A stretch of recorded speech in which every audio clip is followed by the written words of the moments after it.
Classes of motor duty basically आपके जो syllabus में दिया हुआ है उसको टाइप्स ऑफ लोडिंग के ऊपर दिया हुआ है, मतलब कि लोडिंग कैसे करते हैं और ड्यूटी साइकिल ड्यूटी क्या होता है।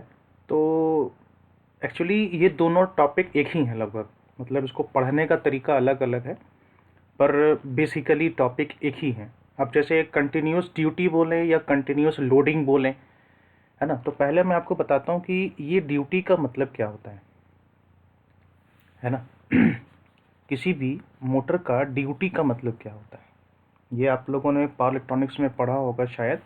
देखिए, कभी भी कोई भी सिस्टम काम करता है तो उस सिस्टम का एक ऑन टाइम होता है और उसी सिस्टम का एक ऑफ टाइम भी होता है। ठीक है, मतलब उस सिस्टम का एक ऑन टाइम होगा और उस सिस्टम का एक ऑफ टाइम होगा। तो ठीक है, दो होगा, यानी कि इसको हम लोग लिखते हैं टी ऑन से। ये जो आपका है ये टी ऑन होता है और ये जो होता है ये होता है टी ऑफ। और जो टोटल टाइम होता है ना, इसको हम अगर ऐसे लिखें, टोटल टाइम होता है आपका T on plus T of. ठीक है, और जो ड्यूटी जो होता है आपका ड्यूटी, ये होता है T on by T total. मतलब कि बेसिकली आपका ड्यूटी साइकिल ये बताता है कि आपका मोटर जो है या फिर चलिए हाँ, मोटर की बात हो रही है तो मोटर के बारे में बात कर लेते हैं। ये बताएगा कि आपका जो मोटर जो है वो कितने देर के लिए ऑन है।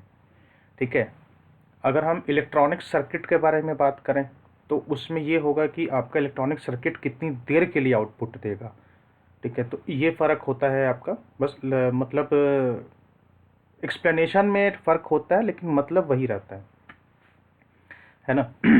तो continuous duty, short time duty, आपका intermittent periodic duty, continuous duty with intermittent periodic loading and continuous duty with short time loading. ठीक है, मेरे ख्याल से ड्यूटी समझ में आ गया होगा आपको। मैं एक ग्राफ के हेल्प से आपको समझा देता हूँ, ये आपको समझ में आएगा। जैसे मान लीजिए कि आपका कोई भी मोटर का ऑपरेशन जो है वो ऐसे हो रहा है। ठीक है, और आपका जो कंप्लीट एक साइकिल है वो यहाँ से यहाँ तक का है, एक साइकिल, दो साइकिल। ठीक है, तो ये है आपका ऑन टाइम और ये है आपका ऑफ टाइम जिसमें आपका मशीन बंद है। फिर ये है आपका ऑन टाइम और फिर ये है आपका ऑफ टाइम। ये टाइम एक्सिस है और ये आपका एम्पलीट्यूड एक्सिस है। ठीक है, एम्पलीट्यूड मान लीजिए या मैग्नीट्यूड मान लीजिए या फोर्स मान लीजिए जब भी। तो मतलब कि अगर हम यहाँ से यहाँ तक का अगर हम टोटल टाइम लेके चलें, ठीक है, मान लीजिए कि 1 सेकंड का है और 1 सेकंड में ये जो ऑन टाइम आ रहा है ये मान लीजिए आ रहा है आपका 0.7 सेकंड का। ठीक है, और ऑफ टाइम जो है, मतलब कि ऑफ टाइम जो है वो 0.3 सेकंड का है। तो कहने का क्या मतलब है कि अगर आपका मोटर चल रहा है तो 1 सेकंड में वो 0.7 सेकंड के लिए ऑन रहेगा और 0.3 सेकंड के लिए ऑफ रहेगा। ठीक है, तो इसका जब आप ड्यूटी निकालोगे तो ये हो जाएगा 0.7 बाई 0.7 प्लस 0.3, यानी कि इसको जब आप सॉल्व करेंगे तो ये आ जाएगा परसेंटेज में आ जाएगा। ठीक है, तो यानी कि 70% टाइम जो है आपका मोटर जो है वो ऑन रहेगा। कहने का मतलब ये, तो ड्यूटी हमेशा हम परसेंटेज में बात करते हैं, मतलब परसेंटेज ऑफ द टाइम, मतलब कितने टाइम के लिए, कितना percentage of the total time. अब यहाँ पे जैसे टोटल टाइम आपका 1 सेकंड था तो 1 सेकंड का 70% कितना हो जाएगा, 0.7 सेकंड ही होगा, है ना। तो यानी कि पूरे ड्यूरेशन में 70% टाइम के लिए हमेशा आपका मोटर ऑन रहेगा। यानी कि चाहे आप 1 सेकंड लीजिए, 1 सेकंड तो हमने एक यूनिट लिया, चाहे आप 1 सेकंड लीजिए चाहे 10 सेकंड लीजिए, अगर पूरे 10 सेकंड को भी अगर आप जोड़ेंगे तो यानी कि 7 सेकंड के लिए मोटर आपका ऑन रहेगा। अगर आप 1 सेकंड पकड़ेंगे तो 0.7 सेकंड के लिए मोटर ऑन रहेगा। तो इस तरीके से आप ड्यूटी समझ सकते हैं क्या है आपका मीन, ठीक है। अब है आपका कंटिन्यूस ड्यूटी। अब कंटिन्यूस ड्यूटी में मतलब क्या है कि आपका जो मोटर है वो कॉन्टिन्यूस लोड पे काम करेगा। आपका जो मोटर है वो कॉन्टिन्यूस लोड ऑपरेशन के लिए काम करेगा, मतलब उस पर लोड हमेशा रहेगा, ठीक है। और इसमें जो आपका टेम्परेचर है वो स्टेडी स्टेट वैल्यू पर रीच कर जाता है। तो ये जो ग्राफ है आपका, हम एक्चुअली यही नोमेनक्लेचर फॉलो करेंगे आगे सारे ग्राफ के लिए। तो TL जो है आपका लोड टॉर्क है, थीटा जो आपका टेम्परेचर है, T है टाइम इन सेकंड है। तो देखिए कॉन्टिन्यूस लोड ड्यूटी वाले में हमेशा जो आपका लोडिंग है वो कॉन्टिन्यूस रहेगा और टाइम ऐसा रहेगा। अगर एग्जाम में आता है कि व्हाट इज़ कंटिन्यूस लोडिंग, तो उसमें आप बस ये लिख दीजिएगा कि continuous loading is that type of loading in which load operates on a continuous condition and motor reaches to the steady state value. तो मतलब चीज़ वही है, बस उसको लिखने का तरीका अलग अलग है। अब क्या है आपका एग्जाम्पल, पेपर मिल ड्राइव है, कंप्रेशर है, यहाँ कॉमा होगा ठीक है, नहीं कॉमा नहीं होगा यहाँ पे। कंप्रेशर कन्वेयर्स है, सेंट्रीफ्यूगल पंप्स है, फैंस है, ये सब जो आते हैं कंटिन्यूस ड्यूटी साइकिल में आते हैं। अब हम यही नोमेनक्लेचर फॉलो करेंगे। TL आपका लोड टॉर्क होगा, थीटा जो होगा वो टेम्परेचर इन डिग्री सेंटीग्रेड हो जाएगा। अब शॉर्ट टाइम है, देखिए अब यहाँ पे अब आपको समझ में आ रहा होगा कि जो ग्राफ मैंने आपको अभी पीछे जो बनाया था, आपको जो मैंने आपको अभी बना के दिखाया था, ये वाला जो ग्राफ दिखाया था, इससे अब आपको आगे समझ में अब सारा कुछ आ जाएगा। अब देखिए शॉर्ट टाइम के लिए देख रहे हैं, ये जो आपका है ये ऑन टाइम है और बाकी के लिए जो आपका है ये ऑफ टाइम है। तो शॉर्ट टाइम के लिए क्या होगा, इसमें time of operation is less than the heating time constant and motor is allowed to cool off to room temperature before it is operated again. कहने का मतलब क्या है, मोटर ऑपरेट करेगा लेकिन शॉर्ट ड्यूरेशन के लिए। अब लेकिन उसका ड्यूरेशन उतना ज़्यादा नहीं होगा कि वो हीट हो सके, ठीक है। तो यानी कि यहाँ पर एक चीज़ गौर करने वाली बात है कि यहाँ जो मोटर का जो ड्यूटी साइकिल होना चाहिए वो इतना होना चाहिए कि मोटर का हीटिंग टाइम से कम हो। अब वो कैसे निकालोगे आप, देखिए प्रैक्टिकली बता रहा हूँ मैं आपको ये कैसे करते हैं। मतलब अब जैसे मान लीजिए कि ये है आपका मोटर का साइकिल, ठीक है, ये आपको ऑन टाइम पता है, ये ऑफ टाइम पता है, यानी कि आपका जो मोटर का ऑन टाइम है T on should be less than T heating कर लीजिए। अब आया समझ में ये क्या कहने का मतलब है, ये जो सेंटेंस है इसका कहने क्या मतलब है कि on time should be less than the heating time. मतलब कि अगर आपको पता है कि किसी मोटर को गर्म होने में अगर 10 सेकंड लगता है, अगर वो चले तो 10 सेकंड में मोटर गर्म हो जाएगा, तो T ऑन जो होना चाहिए it should be less than 10 second. अगर ऐसा ऑपरेशन है तभी आप उस मोटर को शॉर्ट टाइम ड्यूटी के लिए यूज़ कर सकते हैं। अगर नहीं है तो उस मोटर को या फिर उस ऑपरेशन के लिए आप उस मोटर को यूज नहीं कर सकते। तो ये इसका कहने का मतलब है।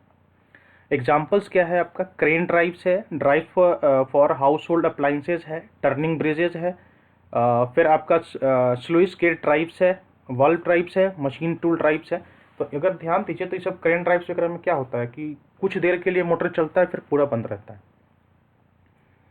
जो एग्जाम्पल है उसे उसका ऑपरेशन समझिए, उसमें क्या होता है कि मोटर चलता है फिर रुक जाता है थोड़ी देर के लिए, तो एक पर्टिकुलर ड्यूरेशन के लिए आप उसको चलाते हो और फिर उसको बंद कर देते हो, ठीक है। तो मेरे ख्याल से ये समझ में आ गया होगा आपको कि क्या कहना चाह रहा है ये सेंटेंस।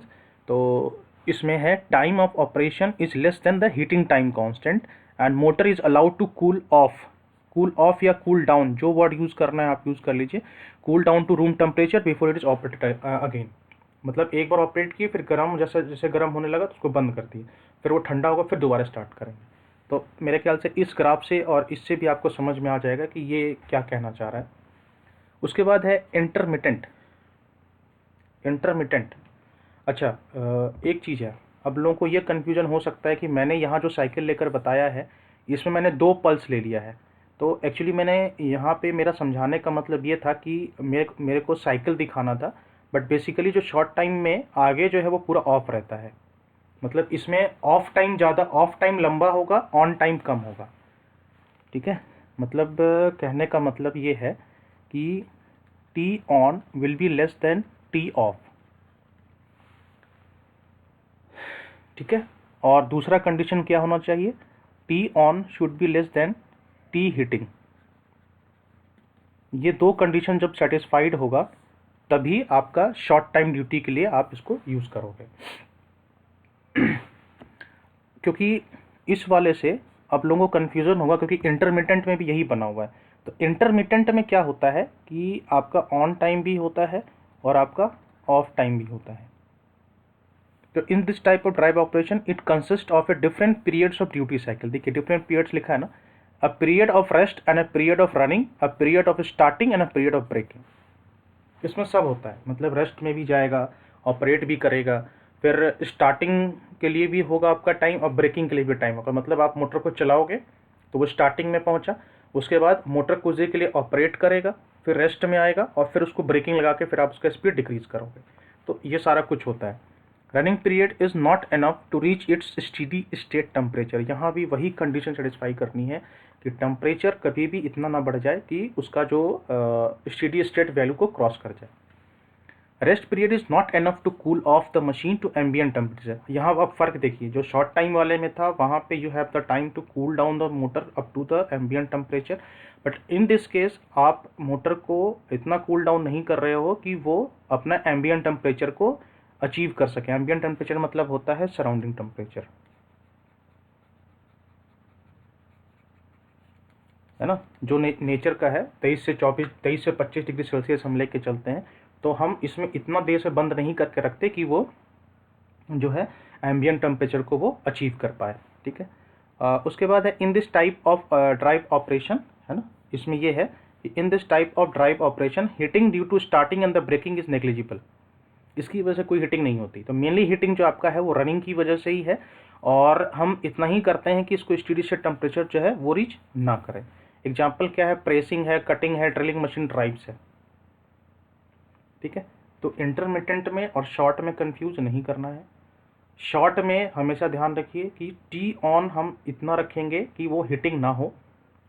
ठीक है, और टी ऑन जो है आपका टी ऑफ से कम होगा। लेकिन इस केस में you can have T on more than और इक्वल टू टी ऑफ हो सकता है। एक तो ये कंडीशन है, may be, it is a possibility, इसमें आप कर सकते हो ऐसा, है ना।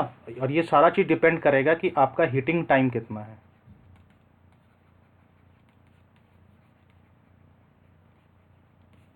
ठीक है, इस पे सारा कुछ डिपेंड करेगा। ठीक है, तो ये मेरे ख्याल सब समझ में आ गया कि क्या है आपका ये। उसके बाद है आपका जो नेक्स्ट है, एक है continuous duty with intermittent period and continuous duty with short time loading. तो कंटिन्यूस ड्यूटी विथ इंटरमिटेंट, अब मतलब इसमें कंटिन्यूस भी होगा और इंटरमिटेंट भी होगा। तो इसमें बेसिकली हम क्या करते हैं, मोटर रन करेगा कुछ देर के लिए, मोटर नो लोड पे रन करेगा और कुछ देर के लिए मोटर लोड पे रन करेगा। समझ रहे हैं, यानी कि running of motor is continuous, running of जो आपका मोटर है ना, रनिंग ऑफ मोटर जो है वो कॉन्टिन्यूस होगा। तो रनिंग ऑफ मोटर जो है वो आपका कॉन्टिन्यूस होगा। अब उस कॉन्टिन्यूस में एक होगा नो लोड और एक होगा विथ लोड। एल एल मतलब नो लोड, डब्ल्यू मतलब डब्ल्यू एल मतलब विथ लोड। मतलब मैंने ऐसे शॉर्ट फॉर्म यूज़ किया है, मतलब फुल टाइम चलता रहेगा, दिन भर चलेगा, लेकिन उसमें से कुछ देर के लिए लोड रहेगा, कुछ देर लोड नहीं रहेगा। तो यही है आपका continuous duty with intermittent period of loading. ठीक है, यही इसका मतलब है। This type of drive operation consist of a period of running at constant load and a period of running at no load with normal voltage to the excitation winding in separately excited machine. मतलब यहाँ पे आप separately excited DC machine से आप use कर सकते हैं यहाँ पे। ठीक है, उसके बाद है the load and the no load periods are not enough to reach their respective temperature limit. अब यहाँ पे जो है load and no load period इतना नहीं होता है कि आपका जो है टेम्परेचर जो है वो लिमिट तक पहुँच जाए। अब देखिए यहाँ पे ये कंडीशन मैंने यहाँ लिखा भी है आपके लिए कि this duty is distinguish from intermediate period duty by running at no load instead of least period. Intermediate में क्या हो रहा था, उसमें आप मशीन को बंद करके छोड़ दे रहे थे ऑफ पीरियड में, मतलब वो ऑफ होकर के रेस्ट में जा रहा था। लेकिन इसमें रेस्ट में नहीं जाएगा, मोटर रन करता रहेगा कुछ देर के लिए विथ लोड और कुछ देर के लिए नो लोड पे।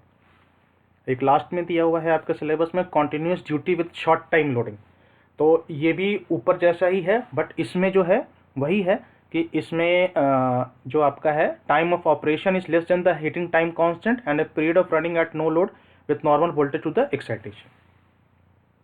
ठीक है, मतलब इसमें भी रन आपका करेगा, लेकिन इसका जो लोडिंग के लिए हमें ये ध्यान रखना है हमेशा कि कुछ देर के लिए, मतलब जस्ट किसी इंस्टेंट के लिए रन करेगा फिर बंद हो जाएगा ये मोटर। तो अलग अलग ऑपरेशन में अलग अलग चीज़ तरह का हम ड्राइव यूज़ करते हैं, क्योंकि बहुत लोगों के मन में कन्फ्यूज़न हो कि सर इसका यूज़ क्यों करना है। एक्चुअली देखिए इंडस्ट्री पे डिपेंड करता है, इंडस्ट्री कैसा क्या है आपका। ठीक है, अब इसका मैं एग्जांपल आपको बताता हूँ, continuous duty with intermittent period loading का एग्जांपल बताता हूँ। जैसे आप मान लीजिए कि आप कोई फाउंटेन बनाना चाहते हैं, ठीक है, और उस फाउंटेन में मान लीजिए आप ये ऐसा शो करना चाहते हैं कि हर एक सेकंड में पानी बाहर निकले फिर अंदर जाए। तो जब पानी अंदर जा रहा है तो उस टाइम पे नो लोड कंडीशन है, लेकिन जब पानी बाहर निकल रहा है तो लोडिंग कंडीशन है। मतलब इस तरीके से एक एप्लीकेशन आप सोच सकते हैं। ठीक है, तो ये था बेसिकली लेक्चर आपका, जिसमें हम लोगों ने पढ़ा क्लासेस ऑफ मोटर ड्यूटी। तो बहुत ही नॉर्मल सिंपल टॉपिक है, and if you have any doubt then you can ask, and thank you so much for watching this video and take care of yourself.